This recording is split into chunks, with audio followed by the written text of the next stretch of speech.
اگر ہماری مسجد دور ہے. اس ویڈیو میں دیکھتے ہیں کہ ہر فرقہ دوسرے فرقے والے امام کے پیچھے نماز پڑھنے کا قائل ہے کہ نہیں. امام کعبہ کے پیچھے نماز نہیں ہوتی، ایسے لوگوں کے پیچھے نماز نہیں ہوگی جن کے عقائد دوسرے. ساڑھے پیچھے دی نماز ویسے بھی کوئی نہیں ہوتی، کسی اور مسجد کا رخ کیا کرو. ہاں جی بالکل. اعلیٰ حضرت فاضل بریلوی کتنے بڑے عالم ہیں، 1000 کتاب کے مصنف، اور ان کے فتاوی موجود ہیں.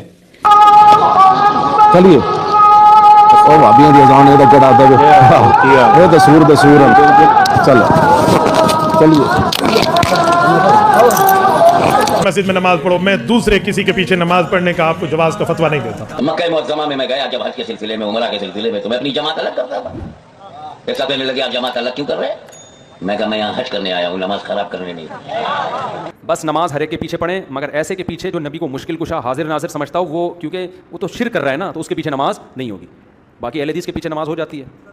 سب کے پیچھے نماز پڑھنے کی میں نے ہمیشہ ترغیب دلائی اور خود پڑھتا بھی ہوں، اور جس کو کہتے ہیں نا اندر سے یہ میرا عقیدہ ہے کہ سب کے پیچھے نماز ہو جاتی ہے. بہرحال یہ آپ کا رائٹ ہے کہ آپ کو جو بہتر نماز پڑھاتے ہیں، جن کے عقائد باقیوں سے بہتر ہیں، ان کے پیچھے پڑھیں. میں یہ نہیں آپ کو کہتا کہ ضرورن آپ نے فلاں گمراہ کے پیچھے جا کے نماز پڑھنی ہے. میں صرف اصولی بات کرتا ہوں. اس میں میرے دلائل بھی موجود ہیں کہ جو فرقے بھی مسلمان ہیں ہم نے انہیں کافر نہیں ڈکلیئر کیا ہوا، یعنی قادیانی اور نصیریہ، ان کو چھوڑ کے باقی جتنے فرقے ہیں، بریلوی، دیوبندی، اہل حدیث، شیعہ، حنفی، شافعی، مالکی، حنبلی، سب کے پیچھے نماز درست ہے. اگرچہ یہ لوگ نہیں ایک دوسرے کے پیچھے نماز درست سمجھتے ہیں. جب ایک دوسرے کو کافر ڈکلیئر کر رہے ہیں، شیطانی لشکر ڈکلیئر کر رہے ہیں، المہند میں، اسامہ الرحمن میں، سب سے بڑھ کر 400 سال تک سلطنت عثمانیہ نے 4 مسلح ڈال کے رکھے ہیں سنیوں کے، حنفی، شافعی، مالکی، حنبلی، خانہ کعبے کے اندر، کعبے کی جمعیت کو جنہوں نے توڑا ہے. اگر یہ چاروں ایک دوسرے کو مسلمان سمجھتے تھے، سنیوں کے چاروں فرقے، تو 4 مسلح کیوں لگتے ہیں؟ تو پھر جھوٹ بول رہے ہیں نا کہ ایک دوسرے کے پیچھے ہم نماز پڑھنے کے قائل ہیں، یا ایک دوسرے کو مسلمان سمجھتے ہیں، گمراہ سمجھتے ہیں، بدعتی سمجھتے ہیں، اور فرقہ سمجھتے ہیں. فرقہ نہ سمجھ رہے ہوتے تو ایک دوسرے کے پیچھے نماز پڑھ لیتے.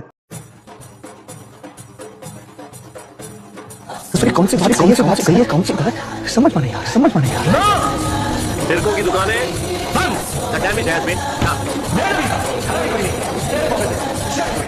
بریلوی کس کی نماز پڑھتے ہیں؟ دیوبندی کس کی پڑھتے ہیں؟ شیعہ کس کی پڑھتے ہیں؟ اللہ کی. کسی نبی کی کوئی عبادت کرتا ہے؟ آپ بتائیں.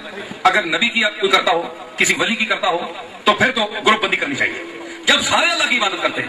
دیوبندی صاحب کا یہ کہنا غلط ہے کہ بریلوی صاحب نماز پڑھنے کے وقت بھی مشرک ہیں. بریلوی صاحب کا یہ کہنا کہ دیوبندیوں کی نماز ان کے پیچھے نہیں ہوتی. بھائی اگر نماز دیوبندیوں کی کسی اور کے لیے ہوتی ہے، اللہ کے لیے نہیں ہوتی، تو آپ بتائیں دیوبندی کس کی نماز پڑھتے ہیں؟ ہم یہ ہے اس میں چھوٹا سا کہ جو اللہ کے بغیر ہمیں دائرہ اسلام سے خارج کرتی ہے، وہ گستاخی رسول ہے.